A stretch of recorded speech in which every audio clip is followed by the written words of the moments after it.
क्या आप जानते हैं क्यों भगवान शिव कामदेव को कर देते हैं अपने त्रिनयनों से भस्म?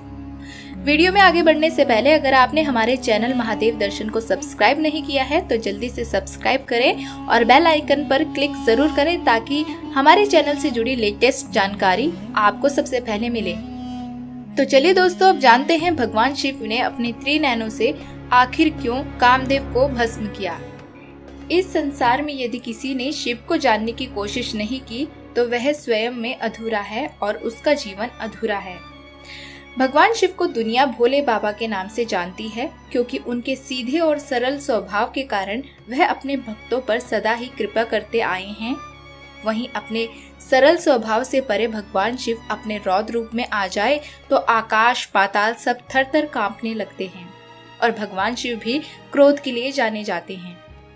पौराणिक कथाओं के अनुसार शिव को जब भी क्रोध आता था उनका तीसरा नेत्र खुल जाता था जिससे संपूर्ण पृथ्वी अस्त व्यस्त हो जाती थी। ऐसी ही एक कथा है जो भगवान शिव और कामदेव से जुड़ी हुई है।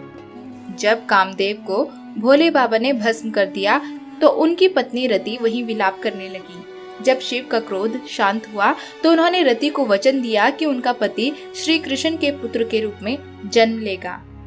जब दक्ष प्रजापति ने महायज्ञ में भगवान शिव और अपनी पुत्री सती को छोड़कर सारे देवताओं को आमंत्रित किया तो देवी सती से अपने पति महादेव का ये तिरस्कार देखा नहीं गया। उन्होंने यज्ञ में बैठकर आत्मदाह कर लिया। इसके फलस्वरूप भगवान शिव ने क्रोधित होकर वीरभद्र को अपनी जटा से पैदा करके शिव ने सती माँ के पिता दक्ष का धड़ काट दिया। बाद में विष्णु जी और ब्रह्मा जी के कहने पर उन्होंने भेड़ का धड़ लगाकर उन्हें माफ कर दिया। भगवान शिव ने सती की मृत्यु के बाद समस्त संसार को त्याग दिया। उनके वैरागी होने से संसार सुचारू रूप से बिल्कुल नहीं चल पा रहा था। वहीं दूसरी तरफ पार्वती के रूप में सती ने पुनर्जन्म लिया। इस बार भी पार्वती ने भगवान शिव से विवाह करने की इच्छा जताई, लेकिन इस बार शिव के मन में प्रेम और काम भाव नहीं था। इस वजह से भगवान विष्णु और सभी देवताओं ने संसार के कल्याण के लिए कामदेव की सहायता लेने की योजना बनाई।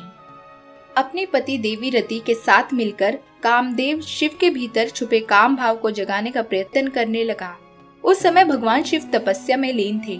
प्रेम गीत के स्वरों को सुनकर शिव कुपित और अत्यधिक क्रोधित हो उठे और उन्होंने अपना तीसरा नेत्र खोलकर कामदेव को भस्म कर दिया।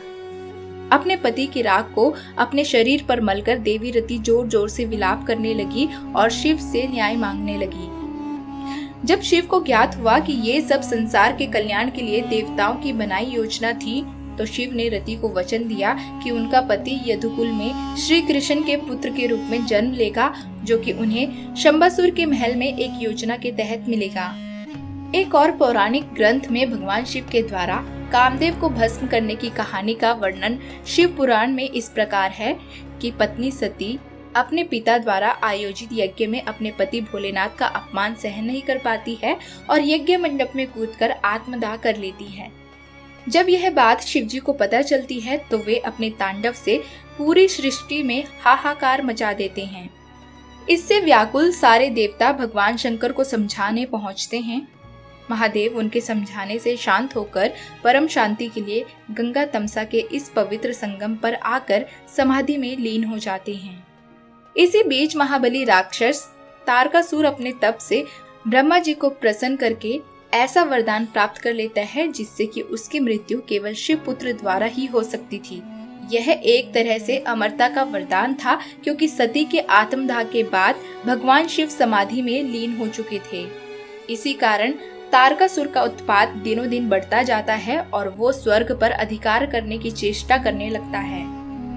यह बात जब देवताओं को पता चलती है तो वे सब चिंतित हो जाते हैं और भगवान शिव को समाधि से जगाने का निश्चय करते हैं। इसके लिए वो कामदेव को सेनापति बनाकर यह काम कामदेव को सौंपते हैं। कामदेव महादेव के समाधि स्थल पहुंचकर अनेकों प्रयत्नों के द्वारा महादेव को जगाने का प्रयास करते हैं, जिसमें अप्सराओं के नृत्य इत्यादि शामिल होते हैं, पर सब प्रयास बेकार जाते हैं। अंत में जब कामदेव को कुछ नहीं सूझता तो वह स्वयं भोलेनाथ को उनकी तपस्या से जगाने के लिए खुद को आम के पेड़ के पत्तों के पीछे छुपा लेते हैं और वहीं से छुपकर शिवजी पर पुष्प बाण चलाते हैं। पुष्प बाण सीधे जाकर भगवान शिव को लगता है और उनकी समाधि भंग हो जाती है। अपनी समाधि टूट जाने से भगवान शिव बहुत क्रोधित होते हैं और आम के पेड़ के पत्तों के पीछे छिपे खड़े कामदेव को अपने त्रिनयन से जलाकर भस्म कर देते हैं। तो कैसी लगी आपको ये कहानी? अगर आपको हमारी ये वीडियो पसंद आई है तो जरूर लाइक करें और चैनल को सब्सक्राइब भी जरूर करें। अगर आप अपने विचार हमारे साथ साझा करना चाहते हैं तो कमेंट्स बॉक्स में अपने विचार जरूर साझा करें।